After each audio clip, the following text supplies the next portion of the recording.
Good morning, Cornerstone Community Church and friends that are watching on the internet. We're grateful to be here again with one of our Fusion Roundtables. And this morning we've got a couple of familiar faces and one brand new face for you. And so I'm going to ask them to just briefly introduce themselves to you, and then we're going to hit the ground running. So, Brian? So I'm Brian Ettinger. I'm an elder here at Cornerstone Church. So my regular job is that I'm a teacher at East Davidson High School. And so I'm glad to be here today to be able to talk about some of this stuff. I'm Dr. Thomas Bannister, pastor of the Temple Memorial Baptist Church in High Point. We're grateful to be here today and just excited about the conversation and being able to look forward into really manifesting divine and beloved community. Good morning. I'm Kevin Leak. I'm one of the elders here at Thomasville at Cornerstone Community Church. My daytime job is principal at Thomasville Middle School, and again, unlike everyone else, I'm happy to be at the table to have this conversation this morning. Yeah, brother, we understand that. As rough as this last year's been, things run together. But we're glad to have our panel here. You've got a doctor and a principal and a teacher and just a regular old truck driver. But we're all here this morning to come together to try to work through some of these issues that we're dealing with. I want to start for you. If you're from this area, maybe you've read this post on Facebook. And I'm going to try to just kind of move through this real quickly, but I want this to be a springboard for our conversation this morning. There was an encounter that happened in just up the street here where I live in Thomasville, in a Thomasville neighborhood. And this was a young girl, 17-year-old girl. And she writes this: they were going to take some pictures. It was a beautiful day. They were going to take some pictures in our community. She says, we hadn't even gotten out of our car yet. That's how fast this woman was on top of us. I have a convertible, so I was taking my top down off the convertible to take a car picture when I looked in the mirror and saw that she was blocking us with her vehicle from behind. And so I just totally lost it. There we go. 17-year-old Harris, who was an honor student and a very outstanding. In fact, I believe Kevin had some contact with her and knows and vouched for her. Was just a wonderful, wonderful young lady. And so they asked the woman, "Why are you blocking our car?" And she said, "Well, people do bad things around here, and I don't think that you live here. So why are you down here?" And so she started to explain to her that, yes, they did live in this community, and what they were simply doing was just looking to take some pictures. And her friend that was with the 17-year-old said to the white female, "Is it because we're black?" And she said yes. And then started to record us on her cell phone, telling her, we were recording her, telling her, and she said, "I don't care if you record me, all you want." At this point, the young lady said, "I was ready to go home." But the only problem was they were blocking our car in, and we couldn't leave. So the young lady Harris called her mother and explained the situation, and Mom Brody eventually showed up and called the Davidson County deputies to make sure that this was taken seriously. And the woman approached, and the deputies approached and was told the situation, and they asked the white woman to apologize to the black teenager. And she absolutely refused to cooperate, to give her name, her husband's name, or to do any type of apology. And so obviously this young girl was rattled in her own community, in her own neighborhood, in her own car with her own camera, just simply taking some pictures in her community. And because she was black, a white couple blocked them in very threateningly, made it clear that they were not from the neighborhood and not welcome, to the point where this young woman called her mother in tears. Mother came to rescue her daughter, called the police. The police were called, and the people would not back off. And it took the police, if I'm not mistaken, to get them to move their vehicle so these people could go back home. And she was asked afterwards what the teenager would like to say to the perpetrator. She said, "I would like to tell her that I feel that I had the right to be there just as much as she did." And the mother said, "My kids have just as much right to be there as her kids. I don't feel like because of the color of my skin, I'm worse than her kids are." I feel like before she talks to someone, she needs to think about what she's saying and who she's saying it to, because it really, really hurt me. Unfortunately, today in our world, and to be honest, it has always been this way to an extent in America, this is not an isolated incident. But this one happened relatively in our own community. And so, the question for you three, and I'll chime in if need be, but I want you three to really speak to this, is why does this racial divide keep happening? Why do these things continue to happen over and over and over again? And I'm not even really talking about the murder of George Floyd or Breonna Taylor or any of those. I'm talking about just these little incidents of blatant racism. And so I want to know each one of your opinion on why these issues continue to keep happening in our local communities and in our nation in 2021. Anybody want to jump in, or do you want me to call on you? Dr. Bannister, you're laughing, so you go first. I didn't realize that we were going to use this particular incident as a launching point for this discussion, but I think it's so apropos because it really does really embody to a high degree the tension that's existed between, in particular, black and white. In a broader sense, between white and the other 6 ethnic groups in the world. This idea that while I don't want you here, I block you from being able to leave. That is the common theme, right? So when you look at the major turning points historically within our nation, and if we draw on specifically with white and black, you find that same scenario. If you look at slavery in 1865 and emancipation, and look at the time following emancipation, it's the same idea. We don't want you here, but we do not give you, leave. It's the idea that, blacks received emancipation and began to use the same skill sets that they had developed in this time of constraint to now be able to take on their own economic viability and to really grow thriving economies in Tulsa, Oklahoma, the Greenwood community, in Wilmington, in Rosewood, Florida, these major centers where African Americans were now able, because of emancipation, to pool together their resources and their abilities to create their own economic viability. Not asking for a handout, not asking for reparations at that point, just wanting to be free to grow and to develop and to utilize the same system of capitalism that whites had utilized on the backs of black people, labor, to do the same and to achieve the same. And so, but there's been this underlying river, this underlying tension of what we might call white grievance. And what I find, and I'm in the process of actually writing on this idea, that white grievance actually takes our nation through these cycles. And we see these cycles played out where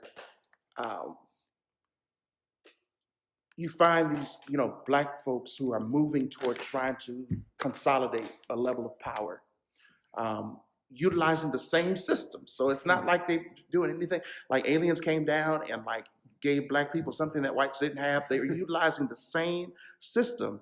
And yet you find that there's always a tension that comes. There's always grievance that comes.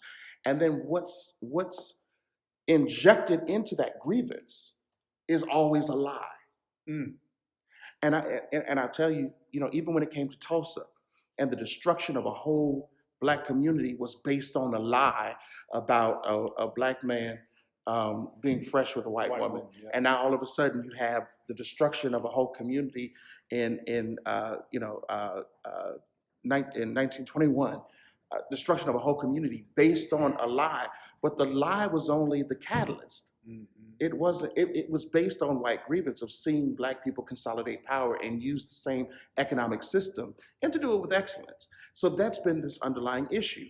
You find that even when it comes to the Constitutional Convention in the late 1800s, 1890, the passing of Jim Crow was a direct attack against the consolidation of black power. And, we get the Jim Crow laws because we've got to keep black people subjected. You find in the civil rights movement, this same thing comes up. And then if we fast forward, and I don't want to suck up all the time, y'all forgive me for that. But when we look at our present day, we find the same thing happen. Now, when you look at the situation that you just talked about, this woman, as much as African Americans have shown excellence and ability and skill set in every aspect of life, she was willing to believe the coordinated lie that all black people are criminal or have some kind of criminal intent. Mhm. So there's your issue, right? And that's what she's attacking. We don't want that here. But then she takes her car Commits a crime. right, and she blocks them from being able to leave. So if that's what you wanted them to leave, why would you, And so it's the same thing. So you find that in this, and I don't want to get into a whole lot of political discussion, even though that may be part of the discussion because we've got to talk about that as well, is white grievance again, which we saw as soon as we had a black president. What did you see? You saw the emergence of white grievance, because anytime you see a rise in black excellence, you then find an increase in white grievance. Mm. So Obama, proud to have someone of African American descent, in the White House, Tea Party, right? A display of white grievance. And then what happens is whites also understand the significance of consolidating their power as well. So they consolidate their political power. So what happens, those Tea Partiers who were out there saying that they were protesting against, the way America's going, mm-hmm. and it's never given any kind of general concreteness, and I want to talk about that and then let you guys go, that they consolidated their power by voting in Tea Partiers, your Ted Cruz, your, that ilk, Ron Johnson, that ilk of the Tea Party, at that time, they were the right-wing extremists, but not anymore, right? Because you have, Trumpism at this point. But those folks who came in with the mindset to stymie any kind of legislation that would craft a system of equality.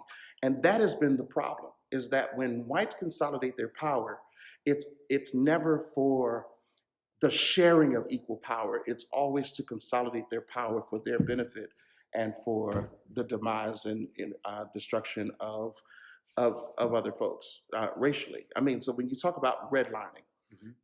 We don't want blacks to live in our communities. When you talk about the disparities that you find in healthcare and where they're closing down hospitals, when you talk about the food desert and where they're closing down grocery stores. And I actually went through this process because right on Kivett, we had a Food Lion, and the Food Lion was actually sold to a Swedish company. Mm-hmm. And that Swedish company had decided that there was no economic viability. The economic viability of that community was not strong enough for them to keep a grocery store open. Mm. So they closed that grocery store, which creates a food desert, which is why one of the reasons that 260 zip code is one of the poorest, or in or is one of the fastest growing food deserts in the state of North Carolina. So what happens? There's a consolidation of power that ends up presenting itself through policies, and those policies are inequitable. In the 80s and 90s, when you had the emergence of crack.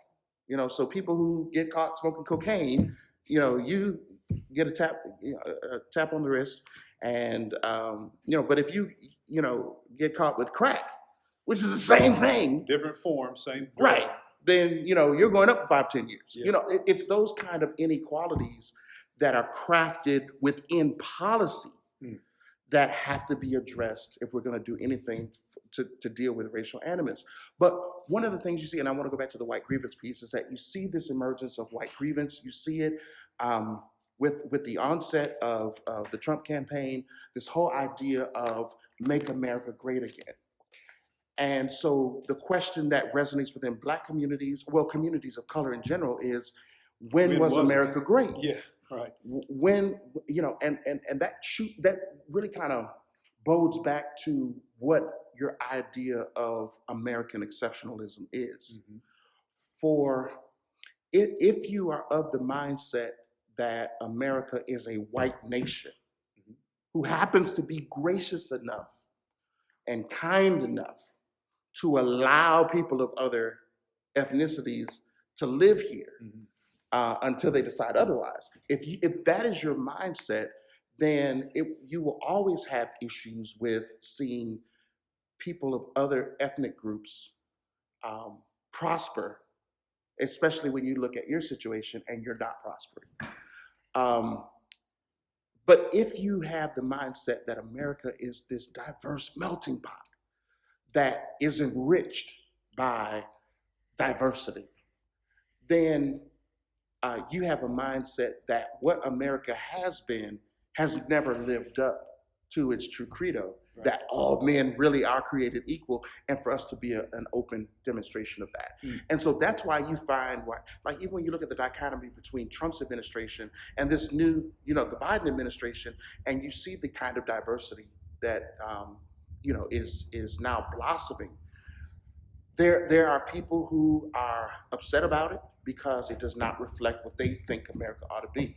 And there's another ilk of people who do. So until we have some real conversation honest conversation about what America is and what we aspire to be, then we will never deal with the issues, that plague us. So let me stop there, because okay. I could talk about this thing, until Jesus comes. I can tell you came locked and loaded, and there's so much to unpack there, but we can't get into all of that. You said such a great thing. A couple of things you said that I think are just so thought provoking to me is we don't want you here, but you can't leave. Right. I rephrased that into Mike language, but we don't want you here, but you can't leave. And ironically, with this Facebook situation, they were afraid these girls were going to commit a crime, so they committed a crime to keep them from committing a crime. And so the problem is what you're seeing today really is not, it's just the symptom of a greater problem that goes back to the desire for white America. I think the key word for me is power. And we saw that in slavery, and we saw that continue in the Black laws and the Jim Crow laws, in the civil rights movement, and today we see that continue in our prison pipeline, our inequality, as you mentioned, and so this is not a 2021 issue. This is an American issue. It goes way, way, way back. But Pastor, what justifies it? I want to get back to this whole notion of the lie. The lies help to justify and help to try to keep this system, right? That blacks are lazy, that they're a pariah on the system. Mm-hmm. And when you look at welfare and look at welfare numbers, there have always been more whites on welfare than blacks. I mean, how can statistically there ever be, with 13% of the population, more blacks on welfare than whites? But these are some of those perceptions that are given based on lies. Now, you just said something, and about committing a crime to stop a crime. Yeah. Right? A perceived crime. We think the election is rigged, so we storm the Capitol and commit a crime to stop crime from happening. It's this same inculcated mindset that we can and we'll justify it with a lie. Trump started forecasting this whole idea about a rigged election when he was running against Hillary. Mm-hmm. This whole idea, if I'm not winning, my poll numbers aren't up, then it's rigged. And as soon as he saw his poll numbers were increasing, then he stopped that chatter. Yeah. And so it's this, when we talk about the whole idea of I lost my word. Well, we'll let you come back. Yeah, okay, I'll We'll come let you to it. come back I'm to sorry. that. Okay. So let me ask Brian the same question. Why do you think, as a white male, why do you think these type of incidents continue to and seem to be more frequent, or maybe we just hear about them now with social media? What do you think? Why? Well, now's a good time to hear why he has doctor in front of his name and I don't. Because I go ahead and tell you, I mean, I always feel, completely ignorant on everything, that, especially the political stuff, because I don't really know all that side of it. I think, at least for me, what part of the problem is that I see, and sometimes I even feel going through things, and even hearing that story is that for most white people, and again, I hate to always say that as a general, I'm speaking for them, but at least from my perspective, is that we don't want change. And some of that, I think, has to go with power. I mean, who wants to give up power? I mean, I don't know if that's the common theme, that humans usually don't want to do that. But I think for a lot of us now, and I think where we're trying to go with this, and this has been my struggle, I believe, is why do I want the change? Do I want it because I feel guilty? Because guilt's only going to take me so far. That's good stuff. Mm-hmm. Yeah. I mean, if you're going to make me feel bad about things, then yeah, I'm going to do things so I can just get over my guilt. But it doesn't mean I have love for you in my heart. Right. I'm actually just doing that out of selfish reasons. It's the same thing that we talk about. Guilt is a terrible motivator in the church. Yes. Because I can make you feel bad about your sins, but if your heart doesn't change, that guilt only can carry you so far before you go right back to where you were before. Yeah, and it even goes back to, the way, even back in the Old Testament, where it was this system of where I have to do these things. And so I think for a lot of people too, they feel like, oh, well, as a white person now, I have to do this, I have to do this. And now it's a sense of obligation, as opposed to really is my heart changing. And I think, what I've been appreciating here, and this is not to, toot our own horn, but I think what we need more of is the biblical perspective of all people are created equal, so that I can see the heart of God, so that my heart can be changed. Because I think right now, and for a lot of people, it's either they don't want to even go there because they like the position that they're in, they like what they've got, they like the way things have been, or that they just feel like, all right, I got to say these things, I got to do these things, and this will pass, and everything will go back to normal again after this, without really sitting down and being able to talk and work through things, and then see in the Bible scripturally, it's like, no, this is not the way God intended things to be. Because if we're going to claim to be Christians, we got to make sure that we're coming from this from a perspective of our heart wants this because this is God's heart, as opposed to, I just feel bad, let me get over my guilt for a little while with it. Because it even sounds like her, I was trying to think of her from her perspective. It's like, I don't think she'd ever want it to change. And almost in some ways, I think she actually likes having the aggression and the ability to be able to do that to people. I think it's now, the environment is now where it's okay to show the aggression. Yeah. Going back to one of the points that you made, I think it has always been the case to where folks may have had the heart to love in spite of color, but they haven't had the courage to show it outwardly. So I think I had a conversation with someone earlier this week that there was a Black person that was associated with their family. And for a long time, that person ate lunch in the garage. And then one day, this gentleman was able to eat at the table with the white family. And so I think we have secretly allowed things to happen. We've secretly allowed people to come in because we do realize that we are all made in God's image. But we don't do that outwardly. And so it continues to allow the problem to manifest, to fester, because we're not showing that love outside of our four walls of our homes. I think both of those are just fantastic points, and I want to come back to Brian just a minute because we happen to share the same amount of melanin in our skin. So you're saying there's a disconnect. There's a disconnect in the church. There's a disconnect because we would all agree with Genesis that we are all created in the imago Dei, right? We're all created in the image of God. Therefore, I just talked about this, we have value to Him, and we should be valuable to each other. And when my brother or sister, regardless of the pigment of their skin, suffers, we should lament and care about their pain and do something about it. So how can there be such a disconnect in the white church? Because if you want to study history, the white church is one of the biggest perpetrators of racism in the history of the United States. And I'm a white person, and I've been in church since I was in utero and been in a white church. So why is there such a disconnect in the white church where we will get up and preach in Genesis chapter 1 that God, and 2, that He created us in male and female in His image and likeness. He created them, but then Monday through Saturday, we go out and hate on people and block their cars in. And I'm not saying that you and I have done that. Right. Why is there such a disconnect? Is it the James not only be hearers of the word but doers of the word? What's the disconnect from your perspective?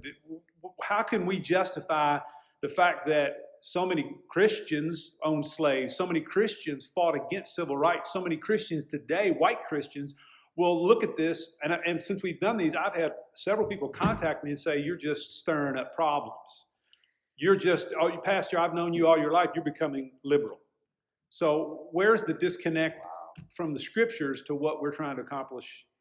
Well, and again, this is just me throwing that, and this may stir up a whole other thing here, but I'm just, those of you that know me, I just speak honestly, and if it makes me sound like an idiot, so be it. But I'm kind of curious, and maybe this is just my own mindset. When you guys read Genesis 1 and you picture Adam and Eve, what color do y'all picture them? I mean, honestly. Yeah. Because here's what because I think this is what it comes down to is a lot of times is just growing up in a white church all the time, I picture them as white. And then 9 times out of 10, I can walk around the church and see a white Jesus. Oh, yeah. And so then God, I see Him as white. And so after a while of doing all of this and going, well, hey, we were here at the beginning, God's white. I think it almost unintentionally, or maybe even intentionally in some cases too, unintentionally puts it to where white's above. I mean, because I'm actually really curious. I mean, how do you guys? I mean, how do you picture Adam and Eve? You could say it this way. Let me, and you jump in. I want to say it this way. And the Bible says that God made us in His image, but the church, white church, says we made God in our image. Right, and I think that's why we always have had that feeling of superiority and inferiority that's been there, because I mean, just even see it in pictures around the churches. Every church you go into, I see a white sandal wearing, long-haired, latte sipping white Jesus. Lattes, white Jesus. So I'm gonna think that's who He is. I mean, as a kid, you want people that look like you and think like, it's just part of that's just homogeneous. I'm not saying that's wrong. If you take it to extreme, it's wrong. Yeah. But I think that's a good question for you guys. When you picture Adam and Eve and Jesus, what comes to your mind? Well, the question you have to ask me is, have I ever seen white dirt? Okay. Have you ever seen white dirt? I've never seen white dirt. So when you say that He reached into the soil and scraped this together and formed and fashioned a man, then in my mind, I see rich, cultivated black soil. Now, the question is, am I in position to now use that to lord over anyone else who does not look like that? Mm-hmm. To say that because of the blackness of my skin, that reflects the blackness of the soil that I believe God reached into to form and fashion humanity, that I am truly a picture of the imago Dei, and you are not. So when you bring in that term in particular, I really do think that ends up being at the root of this idea of white supremacy. And the problem, and one of the reasons that I think that it has lasted so long, and despite age, despite culture, despite historical context, it has lasted as long as the Bible has lasted, is because it's rooted in the divine and in what humanity believes about itself. Mm. Does that make sense? Yeah. So I really think that's the struggle. So when you talk about white privilege in particular, the idea that I'm special because God made me, and the you know what you then have to give up to say, okay, you're included in that. You don't look like me, but you're included in that because you're a reflection of the God presence as well.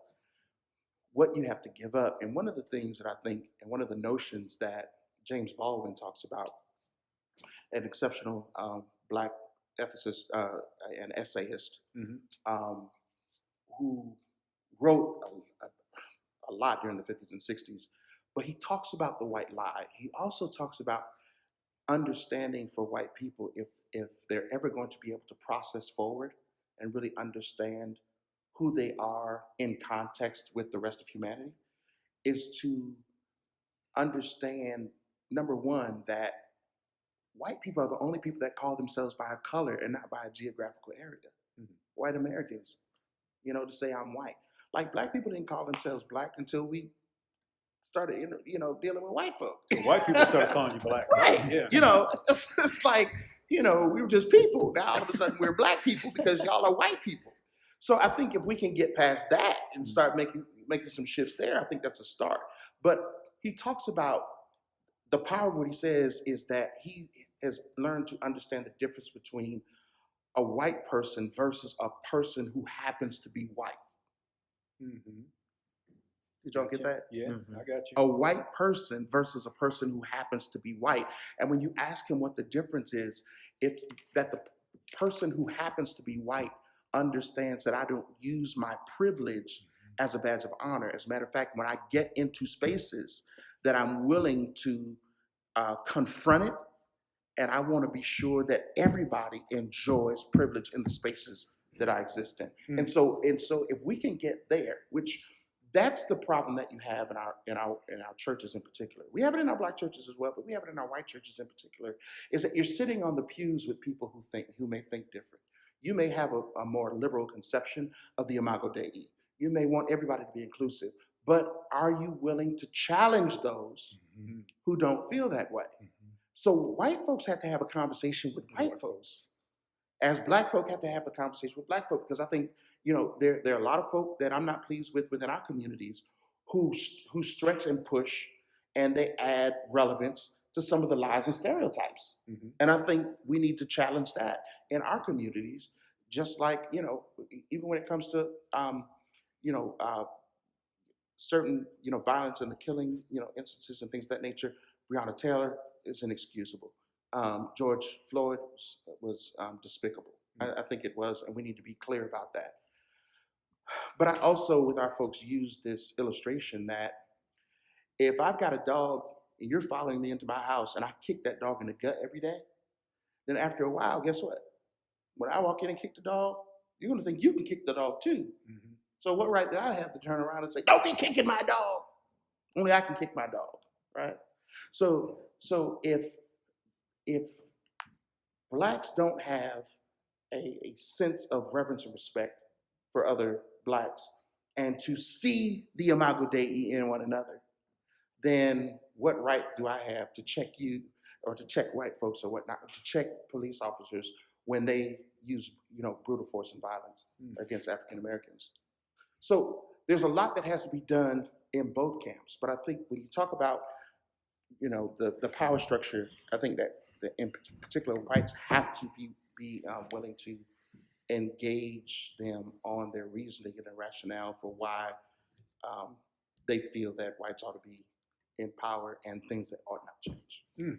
Kevin, jump in here, man. I can't really say I've ever really thought about what color Adam and Eve, not until now. I mean, like that never, and I think that is the case for a lot of African Americans and people of color. I don't know if we see color first, and I think the one thing I hate to say is, or I hate to hear someone say, is I don't see color when I look at you. I want you to see my color. I want you to be able to see the distinguishing features that I have. But that's not the first thing. And that's not the first thing that I have been taught to see in a person. And so I can't really say that in my 44 years that I have just sat and thought, what color were Adam and Eve, you know. It's really interesting. I grew up in a white Southern Baptist, very conservative church, and every picture I ever saw, Noah on the ark was the wrong kind of ark, but he was a white guy. Jesus clearly was a white guy everywhere. And I don't think even in our kids' curriculum, Adam and Eve were white. Joshua was white. But what's funny is I spent 17 years ago, I went to Israel on a mission trip, which is kind of, where Jesus lived. And I didn't see a lot of white people. Saw a lot of olive-skinned people. And that really changed my perspective. And I think that Dr. Bannister is got something challenging there that we need to think about is we would all agree that we're all made in the image of God, but what does that really mean for us? And am I willing to just say, Monty, you can be a part of the image of God just because that's what the Bible says, but am I really to say you are the image of God? Does that make sense? That there's more to it than just me acknowledging it, but saying it's an equal playing field. And I think that I think you're right, the conversation needs to happen in white churches. And the conversation needs to happen between white people and between black and then all of us together. But I can tell you from experience, most white churches aren't open to that. Oh. The ones that I've been Yeah, involved okay. in, okay? Sure. So I'll just share it. I knew I was going to wind up talking too much, but in a former church, our community went from middle white class to low income diverse neighborhood, and our church was dying. And I was convicted that we needed to look like the community. And we needed to reach out. And I pushed that for 6 or 7 years, went in international mission trips to Africa, went all over the world just trying to get a good picture of what God created. And I was told by some of the deacons in the church after a few years that if I loved black people that much, I needed to move to Africa. And if I wanted to love black people in my community that much, that I needed to start a black church and leave their church alone. So I learned the hard way that not every white church is open to those conversations. So that is discouraging for me. But on the other hand, I've learned that there are some that are willing. And so we need to start with the few that are willing until they can become the many who are willing. And if I'm willing to do that, then I need to encourage someone like Brian and Andrew and someone else of my same ethnicity to be willing to do those things. And so I think that why they keep happening ultimately comes back to the same, what we've all talked about here. It's just the brokenness of this world. We are created in the image of God, but that is blurred. It's blurred in our hearts and our minds, and we see it the way we want to see it instead of the way God sees it. That we are all equally valuable, and skin color has nothing to do with it. It's the heart-soul principle, the eternal life that God has offered us in Christ. So I think those are just some really poignant things that we can think about. And I know everybody that's watching this is probably thinking, what color is Adam and Eve at this point? I think that's a good question. I'm just surprised. I guess I gave myself away because I automatically think of color.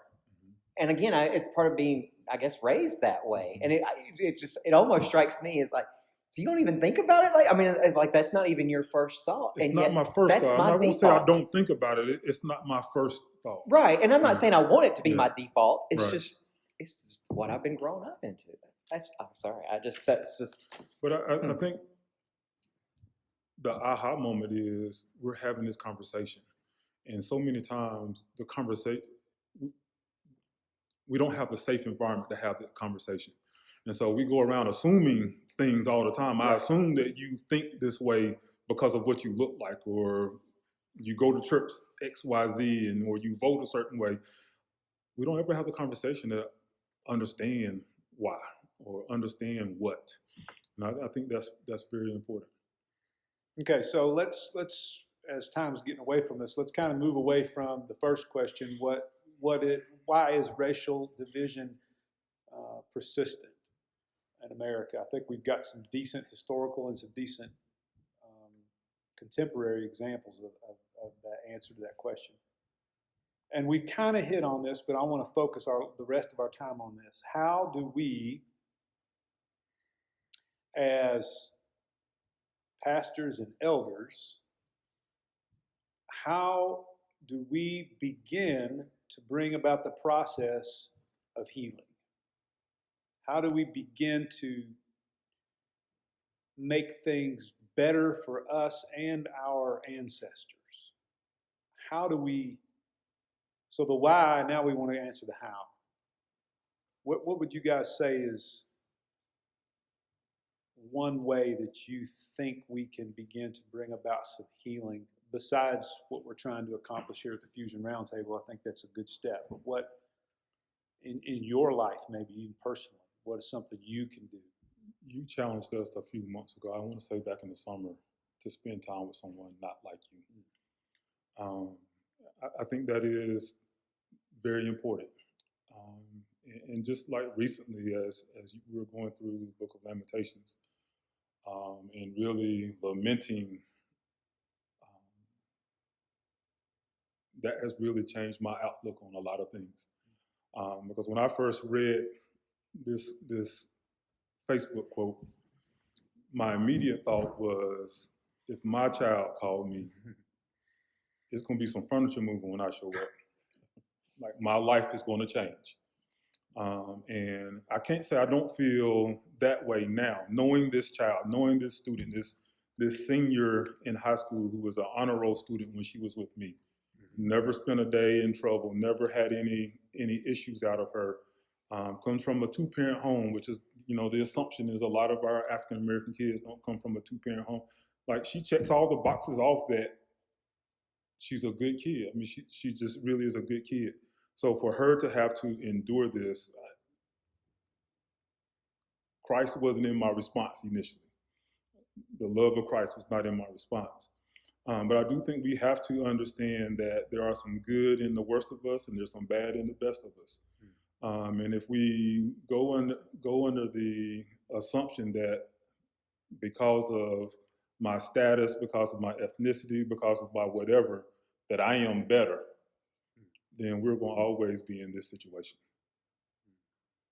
So your how would be that we need to recognize that we all struggle and that we all need to reorient our thinking according to the gospel. Absolutely. I mean, I'm summarizing what you're saying. Said it better, yes. Okay. Brian, give me a how. Well, I feel like I'm going to tag on to what Dr. Bannister said over here too, because there's several things that you said that I thought this really needs to be a route we need to go. And I really like the point that you said, moving on from being a white person to a person who happens to be white. So I really think that begins to start changing your mindset. I mean, even like I said, even things like this, that it almost bothers me that my default was thinking of color first. And it's things that I haven't realized and really thought about. And part of that comes with having conversations and being with people that are, different from you and trying to understand their backgrounds. But I think for a lot of it is, and again, tagging off what you had said before, is white people need to talk to other white people and figure this thing out and go, look, I don't think we've realized what we've been saying, what we've been doing, and the way we've been brought up. And then, of course, we have to look at it biblically from that point on, too. It can't be a matter of, all right, we need to do this now because this is our responsibility. We feel really guilty. Let's do it. It needs to be from, no, it's the image of God, and that's the person. And that whatever that person's color was originally, we're all still people, and we're all still his children. And so then we have to start looking at it from that viewpoint. And really, I guess it was really eye-opening for me, was thinking of it as, I've known about the white versus black, but I really didn't realize how much had been kind of ingrained in me of trying to think of things that way from that first perspective right off. And so I think the more we can have these kind of conversations, and then, like I said, even for me, just to be able to try to sit down with other, white people and say, look, do you realize this is how we've been trained? Start trying to open eyes and maybe then open hearts. And then we can start feeling that love of God for people and not just feeling guilty or out of obligation, but out of love. Yeah, I think that's a good how to begin that conversation. You know, I'm gonna let Dr. Bannister bring us home here, but Oh, I'm bringing it I up. want to. Oh, I want to. that means I did too much talking up front. No. You're good. You know, I think it's some soul searching that needs to be done for collectively and individually. I would not be at this table 10 years ago. I wouldn't be at this table. I wouldn't be. I wouldn't say that I hated anybody, but I sure didn't love people like I love myself until God really opened my eyes and began to show me that some of the things that I was taught and ingrained in curriculum at school, overtly and covertly by my own parents and society, it's just wrong. Because you mentioned earlier, Dr. Bannister, that the lie that people think all black people are freeloaders and thieves and lazy. Dude, that's what I was taught growing up. And I was in a very diverse community. Even as I had diverse friends. In my circle of close friends in middle and high school, there was a Native American, an African American, a Latino, and 4 or 5 white guys. We were pretty diverse for 1980. But I would still make jokes about black people being on welfare, being lazy. And why is that? Because that's what I was taught. It wasn't until God began to reteach me and open my eyes to show me that hate, whether you realize it or not, is hate. And I'm not where I want to be, but I'm not where I was. And I want to see this community and our cities and our state and our nation become not where they used to be, but where they can go. So, Dr. Bannister, tell us, how do you see, you've given us several. How do you think we can begin that process of healing? Because it's not an event, it's a process. We can't just get up and say, it's over with, let's move on. You know, as much as Biden seems to want that, it just can't happen immediately. It's got to be a process. So how do you think what's that first few steps of that process, or even one step, look like for bringing about some healing? Let me preface that statement by saying this. One of the things that I've seen, and I'm in the process of kind of researching, this is the first time in American history that we've actually seen a white mob actually be held accountable. Mm-hmm. You know, it's just like, you know, you alluded to the fact that, you know, we were in church on Sunday, but then you had congregations that would go to a hanging of black people on Sunday afternoon. Yeah. You know, singing the same hymns. But this is the first time that you actually have the technology to videotape, and you got people who have indicted themselves because they put their pictures on social media. And the point that I'm getting at is that people have to be held accountable for their actions. And I think we all can agree that, you know, when Black Lives Matters was protesting or whatnot, they had National Guard, police were ready, you know, at a peaceful march because of the perception of blacks and when blacks congregate. Yet for this event, when, you know, white supremacists got together and they listened to an insightful speech by the president and went down and stormed the Capitol or whatnot, their defenses were unprepared because whites did not expect behavior like that from whites. And so, you know, I think one of the things that we have to do in challenging is to be faithful in holding people accountable for their actions and being honest and saying, you know, if I'm a white brother talking to a white brother, to say, you know, I love you, I appreciate you in my life, but you have some beliefs that are just antithetical to the will of God. And there's no way that you can truly demonstrate the love of God as a believer by holding on to those beliefs. And you really need to take that to God in prayer. And I think sometimes we're so afraid of the lashback. It just reminds me of what Jesus says. And I want to make sure, as a good, faithful Baptist preacher, that I take it back to Scripture. Hey, preacher. You know, blessed are ye when you're reviled, right? When you're persecuted, right? For great is your reward. And I think that's the part that we miss, frankly.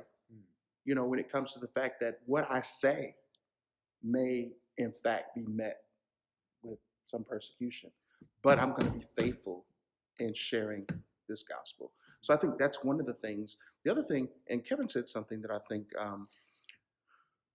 and I was been talking with some other pastors or whatnot, and we were talking about the possibility of creating a kind of a curriculum piece about it, that regards the idea of intentional friendship and fellowship. So that I intentionally go find me a white friend, that somebody that I can engage with in conversation, and I'm honest about that, and say, we've not met or whatnot, but hey, something's dropped in my spirit. I'm gonna talk to Pastor and see if he's gonna be my white friend, and let him know, listen, I'm working through this racial piece, and I want to see if you're gonna join me in that discussion.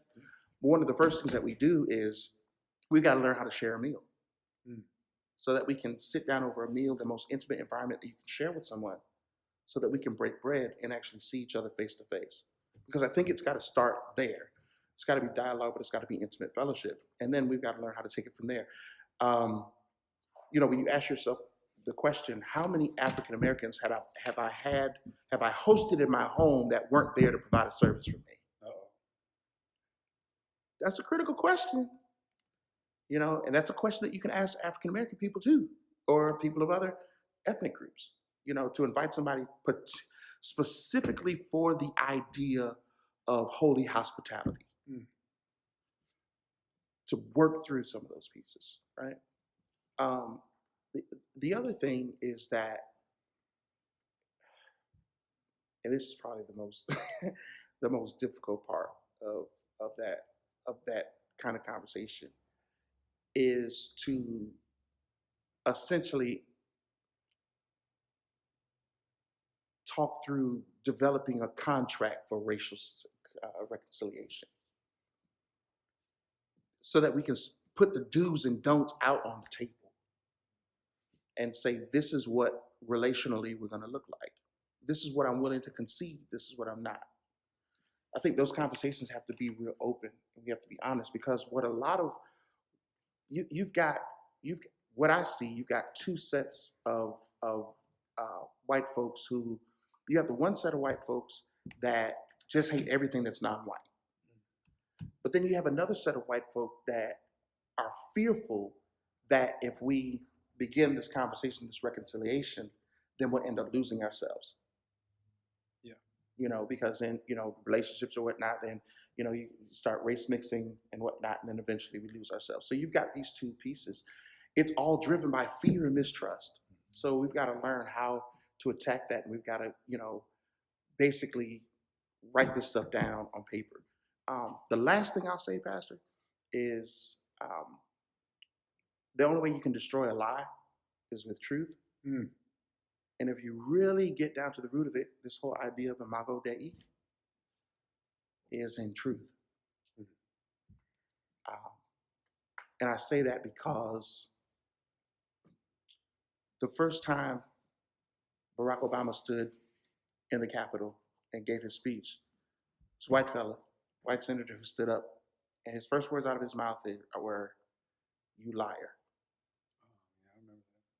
But then you got Donald Trump on this side, who, factually, not perceptually, but factually, has spoken over 30,000, things that were not true.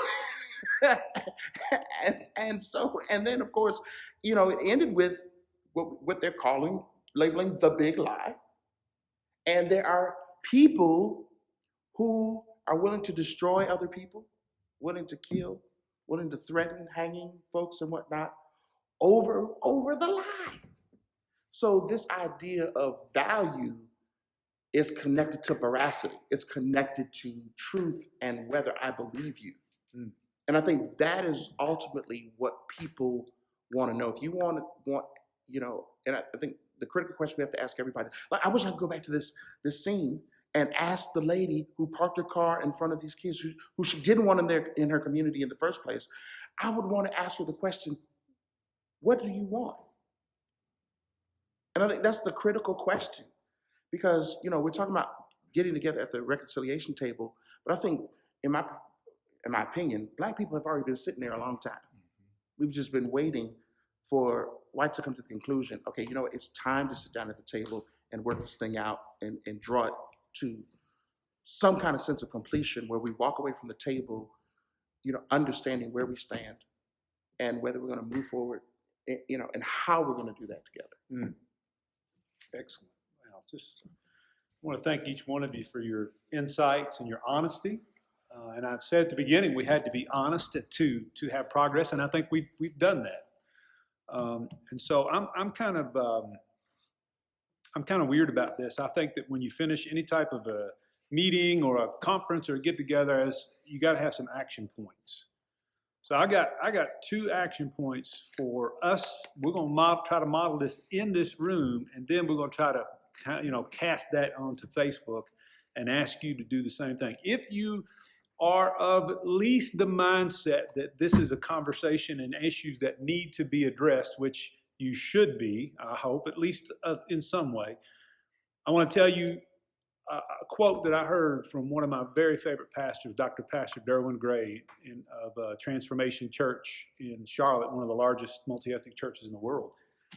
And he said, you cannot have a multi-ethnic church until you have a multi-ethnic lifestyle. And so I can sit here as a white pastor and say, we need to have reconciliation, but until I live that in my life, it ain't gonna happen. So the challenge I have, number one, is for, as Brian was talking about this, to have in the next month, to have lunch with someone who looks like you but may struggle in this area. So for me, I find someone that I know that really doesn't see, that follows more in the MAGA area, that believes that this is all identity politics and it's all overblown and it's all, you know, as many of my friends have said, if we wouldn't just bring it up, it wouldn't be a problem. You know, racism only exists because we just keep talking about it. And so my challenge to the 6 of us in this room and to you online is to who's that first person that comes to mind when you start thinking about someone that's your same color that struggles? Invite them to lunch. Go to their house. Make it on their terms. Sit down. And I'm not saying you attack them, but just say, you know, I read this on your social media, or I know you feel this way. Could we just explain to me how you feel that way? And especially if they're a believer, how does that line up with the gospel? And the second challenge I have is specifically for the 6 in this room and online is, and I wrote this down, is we've got to have conversations and break bread, as my brother said, with people who look differently than us. So I can control somewhat 4 of you in this room, as the pastor. I don't really have any control over him, and I can't influence you too much at home, but here's what we're going to do to model this to you. In the next 2 weeks, I'm not going to give you a month, Kevin and Brian are going to get together and have a meal. In the next 2 weeks, Andrew and Monty, and they're off camera, but they're, one's black and one's white, is going to get together and have a meal. In the next 2 weeks, me and Dr. Bannister are going to get together and have a meal. And I want that to happen because he's right. Until we break bread, there's really no more intimate thing for 2 brothers to do than to break bread. That's why they're always eating together. So that's my challenge for you watching online, to find someone that is different than you and to have a meal with them. Because I promise you, when you sit down and start to learn who the person really is, you will then be able to develop empathy for that person because you will know them. And when if I don't know somebody who's black, it's really easy for me to go back and go, look at all this crazy stuff that's happening in the world. Man, don't these people have any idea how blessed they are to be in the United States? It's easy for me to say that, but when I know him, and I know this guy, and I know this guy, and I know, I had dinner this week with a family that has a black son. And when I sit across from him, I begin to hear the pain and suffering, then I begin to become a part of that in a little bit. And it's only when I understand and put a face and a human being to the problem, then I will really begin to come up with a willingness to come and sit at a table for a contract, for something on paper. And so that's my challenge. And I'm glad that you watched today. If you're willing to share this on your social media, please do. We want this to reach far and wide. I think our last roundtable had, 600 something views. We're not perfect. We haven't got this thing figured out at all. We had a lot of technical difficulties this morning, but I do want to say we're at the table beginning that conversation. These two guys have been at the table for 40 plus years, or how old y'all are. Now some of us people are coming to the table along with them to see what we can do and what ultimately what God can do. And so we thank you for watching this today. God bless you, and I want you to have those 2 meals in the next month with someone who's the same as you and somebody who's different to you. Thanks for tuning in to our Fusion Roundtable in 2021. God bless.